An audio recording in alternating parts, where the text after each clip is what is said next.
Yo, what's up? Dallas Cowboys State of the Union. Back at it again with another video. I'm currently driving, so y'all can't see me because this dude over here want to hog out the camera. But nah, we coming to talk to y'all about the draft.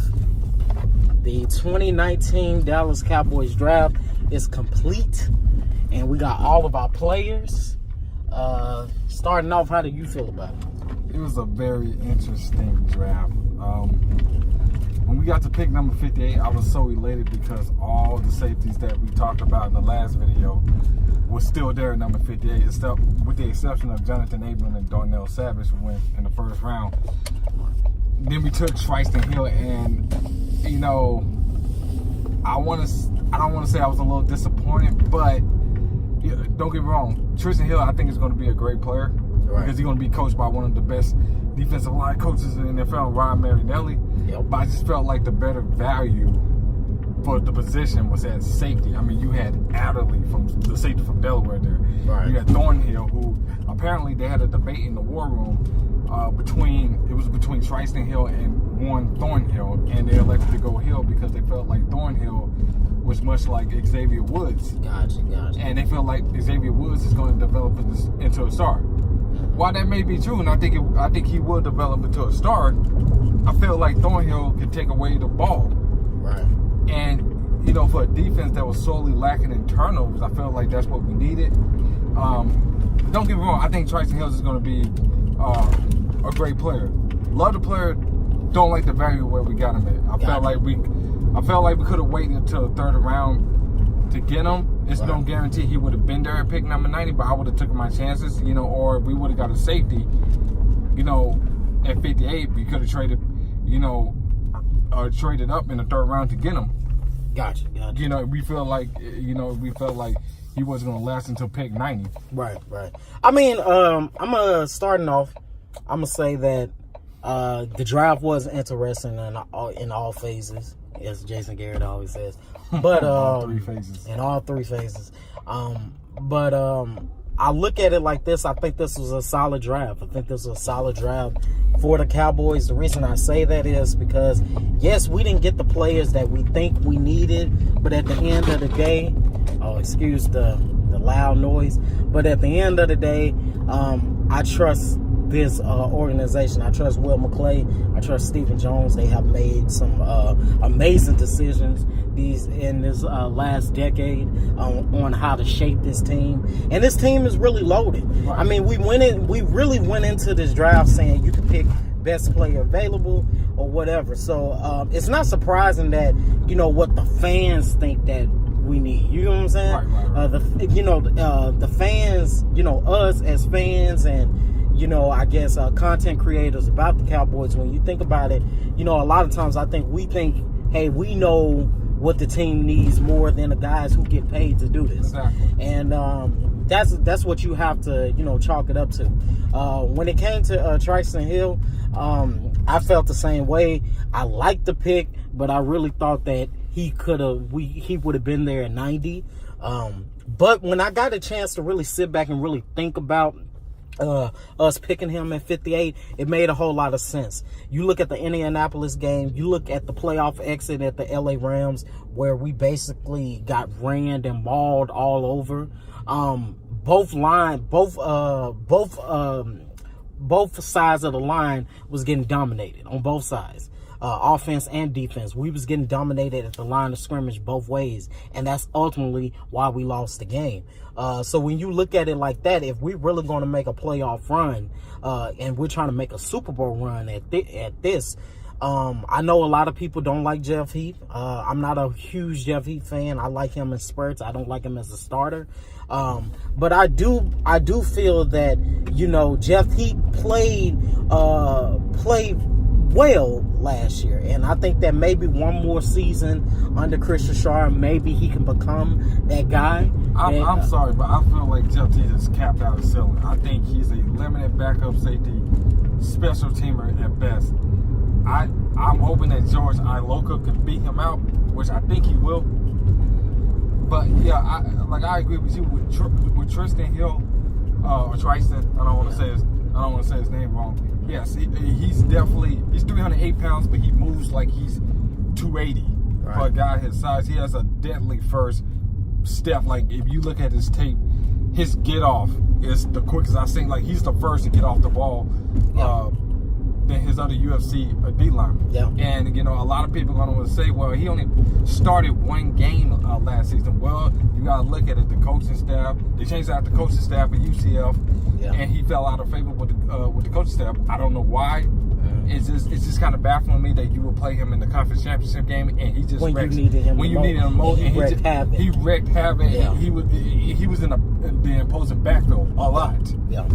So this is the perfect prototype 3-tech for Ryan Marinelli. I think he's. And finally, you're getting Ryan Marinelli some high draft capital when it comes to that position. I mean, outside, if you look at the D line as a whole, outside of D. Law, we really have gave him orphans, Right. Guys that been picked up off the practice squads and undrafted free agents and stuff like that. And yes, those guys have made strides, like Antoine Woods. That guy became a hell of a player last season, and I think he's going to build on that this season. But when you look at it like that, it was time for Ryan Marinelli to get him a solid guy high in the draft, a guy that they think is going to turn into a complete stud. Right, a legitimate 3-tech that also has the versatility to play the 1 because he can shoot up gaps and stop the run, something that we desperately needed against LA. Yeah. I feel like he would have blown up a few of those plays if he was on the team last season. Right. Playing against LA. The same thing with the game at Indianapolis. Right. So don't get me wrong. Don't hate the play. In fact, I love the play. I just felt like we could have got him at 90. We could have got him 90. Who knows if he would have lasted till 90? Yeah. I felt like if you didn't think he was gonna last until 90, then we could have traded back, or you could have got the safety there, and then you could have traded back. You could have traded up in the third round. Trading top in the third round. So now speaking of pick 90, they picked Connor McGovern.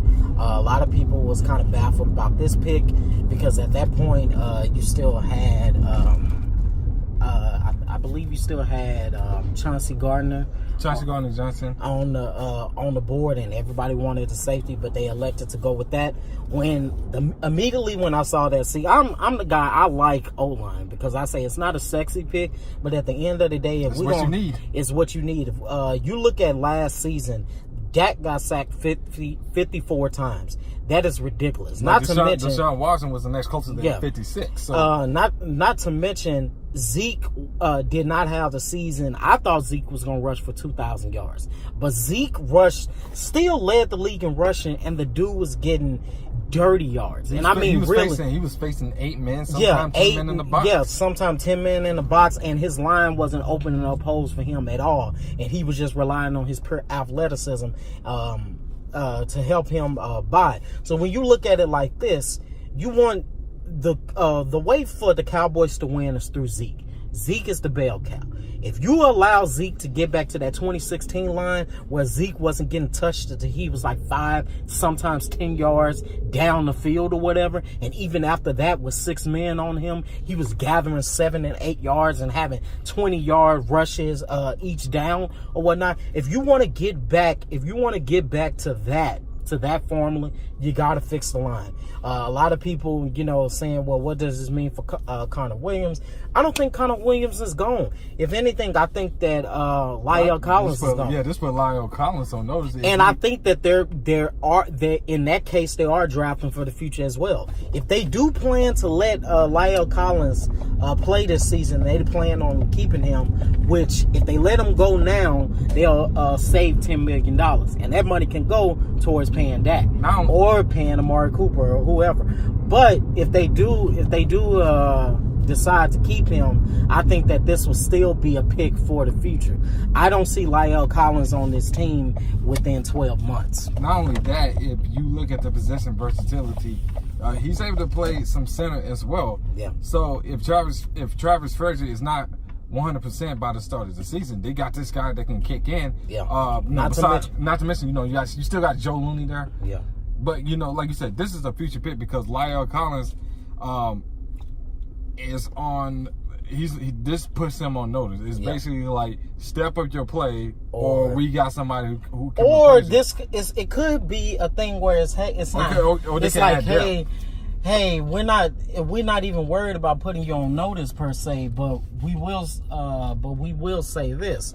Like, hey, like, you're going to demand a whole lot of money. That's the reason why you like playing at tackle, because tackles normally get more money than guards. So when you look at this, a lot of it is, hey, you're going to demand a whole lot of money early, and it will be within 12 months, and we're not willing to pay you that. So let's go on ahead and beef up on this line and just keep getting fresh linemen in. And I thought that was an amazing pick. One or two things can happen. And then, he also provides depth. And he provides depth. Now, one or two things can happen. They can keep Connor Williams at guard and then kick McGovern out to tackle. Or they can move Williams out to tackle and put the new Connor in at left guard. So we'll see what happens with that. We're not sure. I mean, I don't think that would really be a good idea, just because if you spend an entire year playing him at guard, you want him to get that repetition. You want him to keep that repetition. So if you move him to another position, this is kind of the mistake they made with Lyle Collins. Is I felt they should have kept him at guard, because I thought he was a lot better at guard than he was at right tackle. Right. So when you look at that aspect, I get it. He has versatility.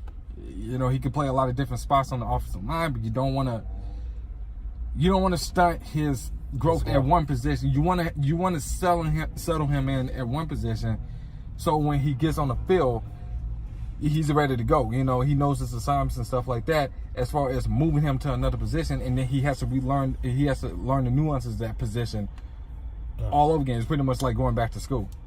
Now, getting to the fourth round, they ended up picking up Tony Pollard, the running back, but he's also he's more of a utility specialist. I mean, the guy can become a return specialist.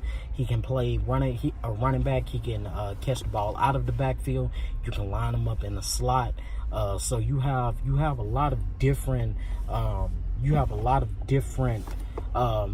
avenues to go with this guy, and this also gives you an insurance policy for Tavon Austin, as we know that throughout Tavon Austin's entire career, even when he wasn't with the Cowboys, he hasn't been one of them guys that can stay healthy.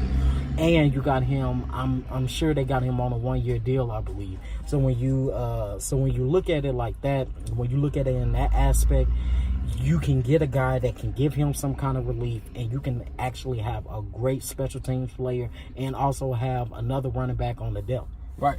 I when the pick was made, I tell you, I love this pick because he's pretty much a Darren Sproles type. So you can use him as a slot receiver.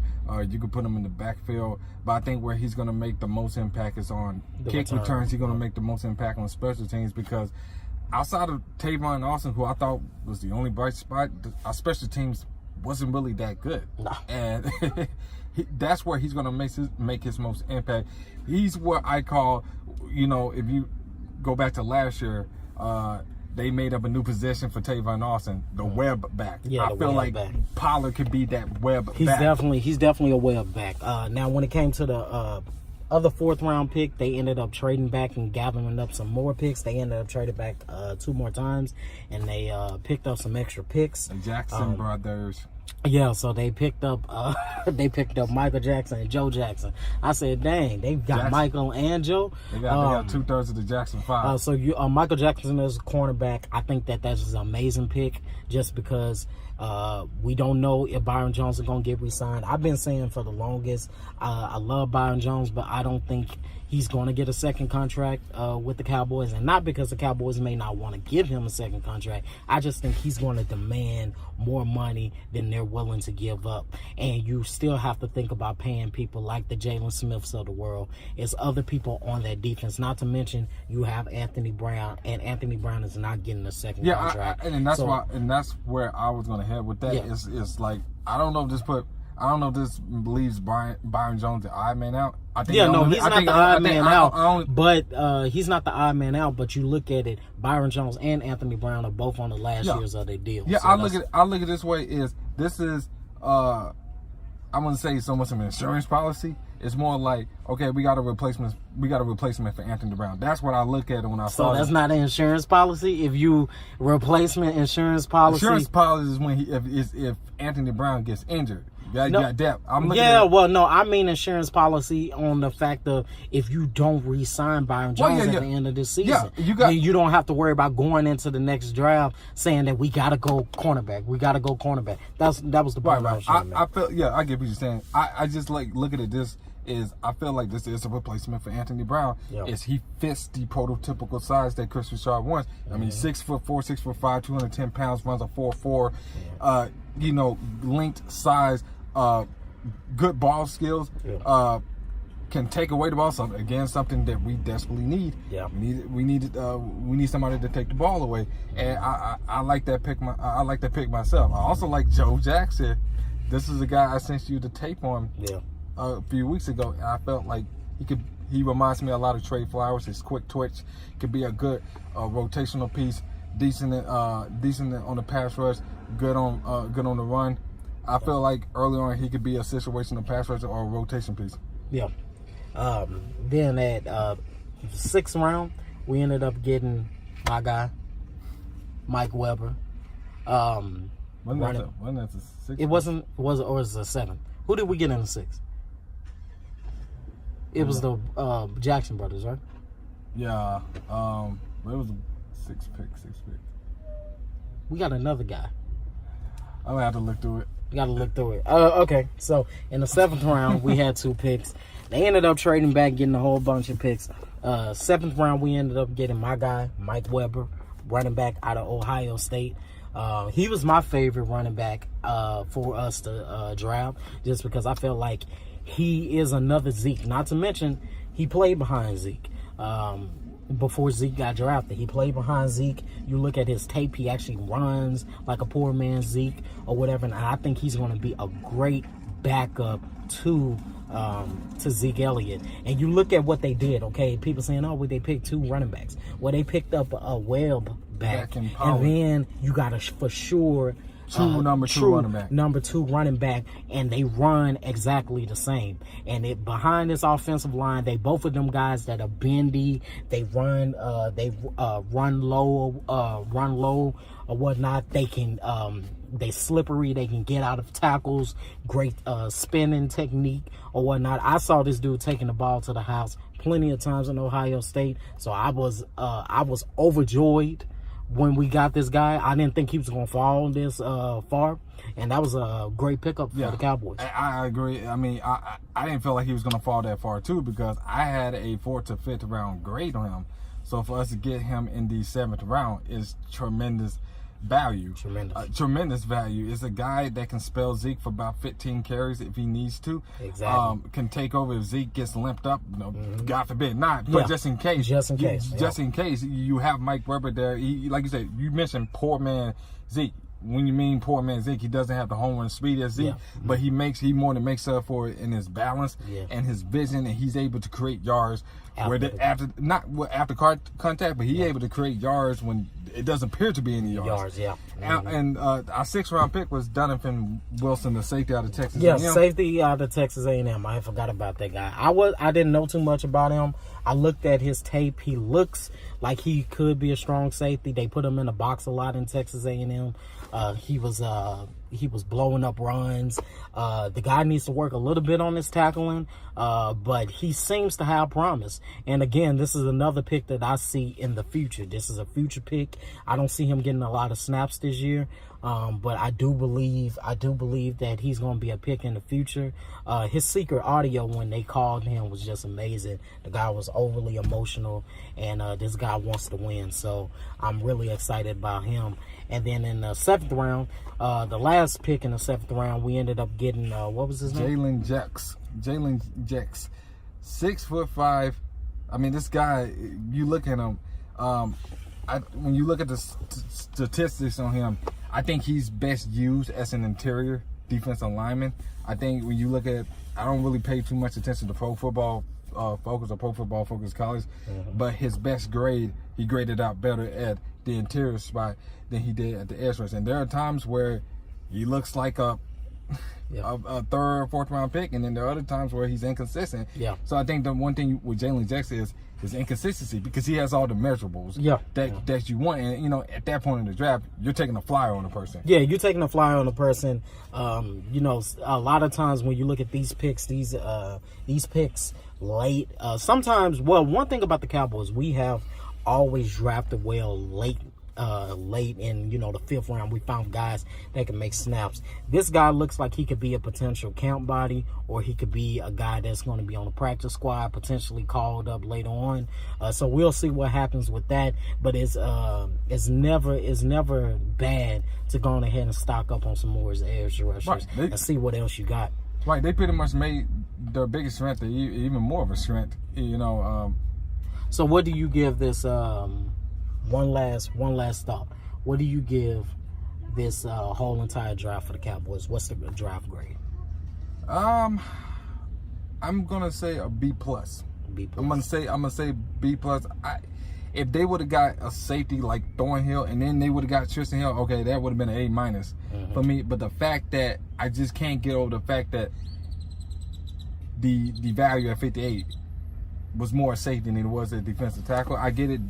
Tristan Hill was probably the last true, legitimate, good 3-tech available, and there was a clip that fell off after him. Yeah. I just felt like you could have traded up early in the 3rd round to get him, and I would have went with Thornhill or Rapp. That's just my honest opinion. If they would have went one of them with Thornhill or Rapp, and then they would have got Tristan Hill in the 3rd, or they traded up early in the 3rd to get him, I would truly give this one an A minus. Other than that, I felt like they got good value in the rest of their picks, because most of the picks they got, from 4th to 7th round, I had graded in the 4th to 5th round. They was able to get later on. So yeah, I give it a B plus. B plus. I'm cool with that. I'm gonna give it a solid B as well.